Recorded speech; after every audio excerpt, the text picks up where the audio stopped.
ಕಮಲದಳದ ಅಸಲಿ ರಣತಂತ್ರ ರಿವೀಲ್. ಸಂಕ್ರಾಂತಿ ನಂತರ ಕಮಲದಳ big breaking. ದಳಕ್ಕೆ laddu, JDS ಭದ್ರಕೋಟೆ ಕಲಾಸ್. ಕುಮಾರಣ್ಣ ಹಳ್ಳಕ್ಕೆ ಸಿದ್ದಣ್ಣ ಕಿಲಕಿಲ. ಲೋಕಸಭಾ ಚುನಾವಣೆಗೆ ಇನ್ನು ಕೇವಲ 3 ತಿಂಗಳು ಬಾಕಿ ಇದೆ.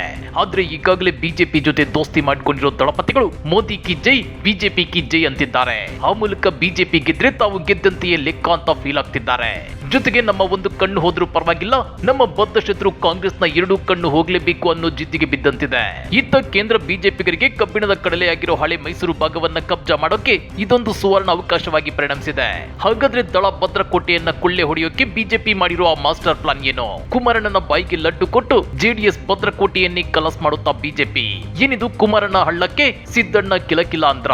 ಅದನ್ನ ಡೀಟೇಲ್ ಆಗಿ ತೋರಿಸ್ತೀವಿ. ಆದ್ರೆ ಅದಕ್ಕಿಂತ ಮೊದಲು ಹಲೋ ಕನ್ನಡ ಯೂಟ್ಯೂಬ್ ಚಾನಲ್ ಅನ್ನ ಸಬ್ಸ್ಕ್ರೈಬ್ ಮಾಡ್ಕೊಳ್ಳಿ. ಹಾಗೇನೇ ಪಕ್ಕದಲ್ಲಿರೋ ಬೆಲ್ ಬಟನ್ ಅನ್ನು ಪ್ರೆಸ್ ಮಾಡಿ.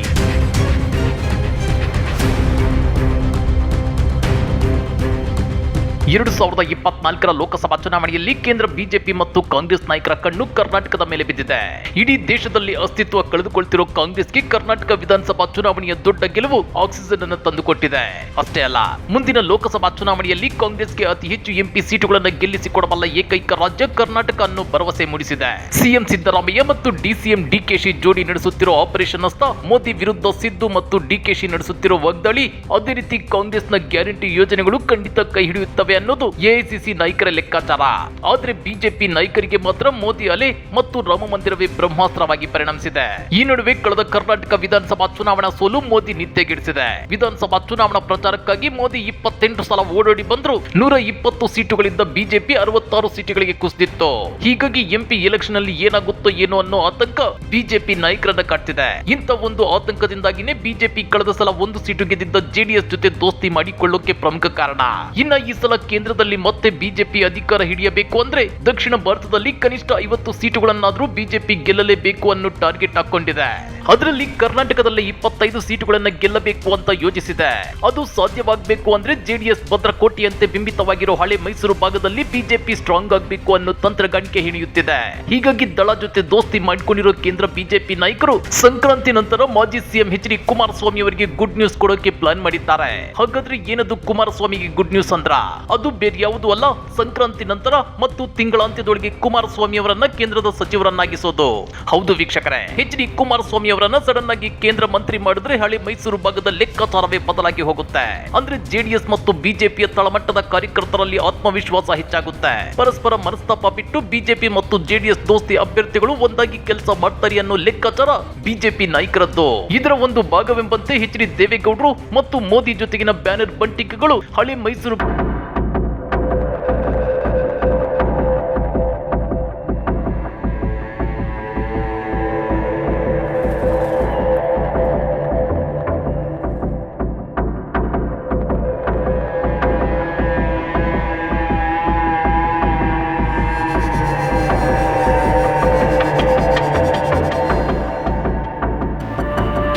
ಸದಸ್ಯರಲ್ವಲ್ಲ ಅನ್ನೋ ಡೌಟ್ ನಿಮ್ಮನ್ನ ಕಾಡದೇ ಇರಲ್ಲ. ಆದ್ರೆ ಇದಕ್ಕೂ ಒಂದು ರೂಟ್ ಕಂಡು ಹಿಡಿದಿದೆ ಬಿಜೆಪಿ. ಅದೇನೆಂದ್ರೆ ಸದ್ಯದಲ್ಲೇ ರಾಜ್ಯಸಭೆಯ ಕೆಲ ಸ್ಥಾನಗಳು ಖಾಲಿಯಾಗುತ್ತಿವೆ. ಅದರಲ್ಲೂ ಕೇಂದ್ರ ಕೃಷಿ ಸಚಿವ ನರೇಂದ್ರ ಸಿಂಗ್ ತೋಮರ್ ಅವರ ಸ್ಥಾನ ಖಾಲಿಯಾಗ್ತಿದೆ. ಅವರ ಸ್ಥಾನಕ್ಕೆ ಎಚ್ ಡಿ ಕುಮಾರಸ್ವಾಮಿ ಅವರನ್ನ ತಂದು ಕೂರಿಸೋ ಮಾತುಗಳು ಕೇಳಿ ಬರ್ತಿವೆ. ಅಂದ್ರೆ ರಾಜ್ಯಸಭೆಗೆ ಕುಮಾರಸ್ವಾಮಿ ಅವರನ್ನ ಆಯ್ಕೆ ಮಾಡಿ ತೋಮರ್ ಅವರು ವಹಿಸಿಕೊಂಡಿದ್ದ ಕೃಷಿ ಸಚಿವ ಖಾತೆಯನ್ನ ಕುಮಾರಸ್ವಾಮಿ ಅವರಿಗೆ ಕೊಡೋ ಪ್ಲಾನ್ ನಡೆದಿದೆ. ನಿಮ್ಗೆ ಗೊತ್ತಿರಲಿ, ಮಧ್ಯಪ್ರದೇಶದಲ್ಲಿ ಕೃಷಿ ಸಚಿವ ನರೇಂದ್ರ ಸಿಂಗ್ ತೋಮರ್ ಅವರ ಪುತ್ರನ ಮೇಲೆ ಕೋಟ್ಯಾಂತರ ರೂಪಾಯಿ ನಗದು ಡೀಲ್ ಆರೋಪ ಕೇಳಿ ಬಂದಿತ್ತು. ಆ ಕುರಿತ ಕೆಲ ವಿಡಿಯೋಗಳು ಸೋಷಿಯಲ್ ಮೀಡಿಯಾದಲ್ಲಿ ವೈರಲ್ ಕೂಡ ಆಗಿದ್ವು. ಇದರ ಬೆನ್ನಲ್ಲೇ ತೋಮರ್ ಅವರನ್ನ ಕೇಂದ್ರ ಕೃಷಿ ಸಚಿವ ಖಾತೆಯಿಂದ ಕೈಬಿಟ್ಟು ಈಗ ಅವರನ್ನ ಮಧ್ಯಪ್ರದೇಶದ ವಿಧಾನಸಭಾ ಸ್ಪೀಕರ್ ಆಗಿ ನೇಮಕ ಮಾಡಿದೆ ಬಿಜೆಪಿ ಹೈಕಮಾಂಡ್. ಇದೀಗ ಅವರಿಂದ ತೆರವಾದ ಕೇಂದ್ರ ಕೃಷಿ ಸಚಿವ ಖಾತೆಯನ್ನ ಕುಮಾರಸ್ವಾಮಿಗೆ ಕೊಟ್ಟು ದಳಪತಿಗಳಲ್ಲಿ ಸಂಭ್ರಮ ಮನೆ ಮಾಡುವಂತೆ ಮಾಡು ಭರ್ಜರಿ ರಣತಂತ್ರ ಹೆಣೆಯಲಾಗಿದೆ. ಇನ್ನ ಲೋಕಸಭಾ ಚುನಾವಣೆ ಗೆಲ್ಲೋ ದೃಷ್ಟಿಯಿಂದ ಸದ್ಯದಲ್ಲೇ ಕೇಂದ್ರ ಸಚಿವ ಸಂಪುಟ ಪುನರ್ರಚನೆಯಾಗಲಿದೆ. ಆ ವೇಳೆ ಕುಮಾರಸ್ವಾಮಿ ಅವರಿಗೆ ಕೇಂದ್ರ ಸಚಿವ ಸ್ಥಾನ ನೀಡಲು ಪ್ಲಾನ್ ನಡೆದಿದೆಯಂತೆ. ಕುಮಾರಸ್ವಾಮಿ ಅವರನ್ನ ಕೇಂದ್ರದ ಕೃಷಿ ಸಚಿವರನ್ನಾಗಿ ಮಾಡಿದ್ರೆ ಹಳೆ ಮೈಸೂರು ಭಾಗದಲ್ಲಿ ದೊಡ್ಡ ಮಟ್ಟದ ಬಲ ಬರುತ್ತೆ. ಜೆಡಿಎಸ್ ಮತ್ತು ಬಿಜೆಪಿ ಮೈತ್ರಿ ಅಭ್ಯರ್ಥಿಗಳನ್ನ ಗೆಲ್ಲಿಸಿಕೊಳ್ಳಬಹುದು ಅನ್ನೋ ಲೆಕ್ಕಾಚಾರ ನಡೆದಿದೆ ಮತ್ತು ಹಳೆ ಮೈಸೂರು ಭಾಗದ ಒಕ್ಕಲಿಗರ ಮತಗಳನ್ನ ಬಿಜೆಪಿಯತ್ತ ತಿರುಗಿಸಿಕೊಳ್ಳೋಕೆ ಇದೊಂದು ಹೊಸ ರಣತಂತ್ರ ಅನ್ನೋದು ಅಮಿತ್ ಶಾ ಅವರ ಲೆಕ್ಕಾಚಾರ. ಸದ್ಯ ಜೆಡಿಎಸ್ 3ರಿಂದ 4 ಕ್ಷೇತ್ರಗಳನ್ನ ಬಿಜೆಪಿಯಿಂದ ಕೇಳುತ್ತಿದೆ. ಆದ್ರೆ ಕೊನೆಗೆ 3 ಕ್ಷೇತ್ರಗಳು ಫೈನಲ್ ಆಗೋದಂತೂ ಗ್ಯಾರಂಟಿ. ಅಷ್ಟೇ ಅಲ್ಲ, ಹಳೆ ಮೈಸೂರು ಭಾಗದಲ್ಲಿ ಜೆಡಿಎಸ್ ನಾಯಕರು ತುಂಬಾ ಖುಷಿಯಾಗಿ ತುಂಬು ಮನಸ್ಸಿನಿಂದ ಬಿಜೆಪಿಗೆ ಸಪೋರ್ಟ್ ಮಾಡಬೇಕು ಅನ್ನೋದು ಬಿಜೆಪಿಯ ಲೆಕ್ಕಾಚಾರ. ಹೀಗಾಗಿನೇ ಮೊದಲು ಕುಮಾರಸ್ವಾಮಿ ಅವರಿಗೆ ಕೇಂದ್ರ ಸಚಿವ ಸ್ಥಾನ ಕೊಟ್ರೆ ಹಳೆ ಮೈಸೂರು ಭಾಗದ ಒಕ್ಕಲಿಗ ಮತದಾರರು ಫುಲ್ ಖುಷಿಯಾಗ್ತಾರೆ. ಆ ಮೂಲಕ ಒಕ್ಕಲಿಗರ ಮತಗಳನ್ನ ಬಿಜೆಪಿ ಕಡೆ ಅನಾಯಾಸವಾಗಿ ತಿರುಗಿಸಿಕೊಳ್ಳಬಹುದು ಅನ್ನೋದು ಬಿಜೆಪಿಯ ಪ್ಲಾನ್.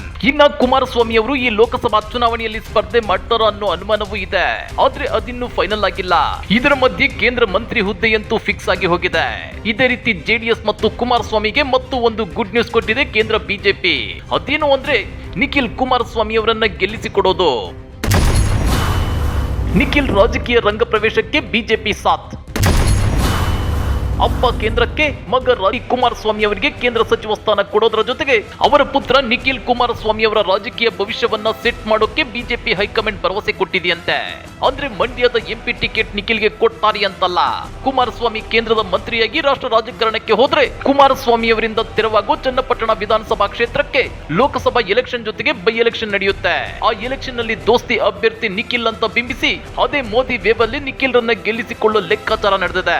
ಇನ್ನ ತಮಗೆ ಕಂಟಕವಾಗಿ ಕಾಡ್ತಿದ್ದ ಸಿಪಿ ಯೋಗೇಶ್ವರ್ ಅವರನ್ನ ಬೆಂಗಳೂರು ಗ್ರಾಮಾಂತರ ಲೋಕಸಭಾ ಕ್ಷೇತ್ರದಿಂದ ಡಿಕೆ ಸುರೇಶ್ ವಿರುದ್ಧ ಕಣಕ್ಕಿಳಿಸಿ ಅವರಿಗೆ ಕುಮಾರಸ್ವಾಮಿ ಬೆಂಬಲ ಕೊಟ್ರೆ ನಿಖಿಲ್ಗೆ ಚನ್ನಪಟ್ಟಣದಲ್ಲಿ ಯಾವುದೇ ವಿರೋಧ ಒಡ್ಡದಂತೆ ನೋಡಿಕೊಳ್ಳೋ ಪ್ಲಾನ್ ಕೂಡ ಮಾಡಲಾಗಿದೆ.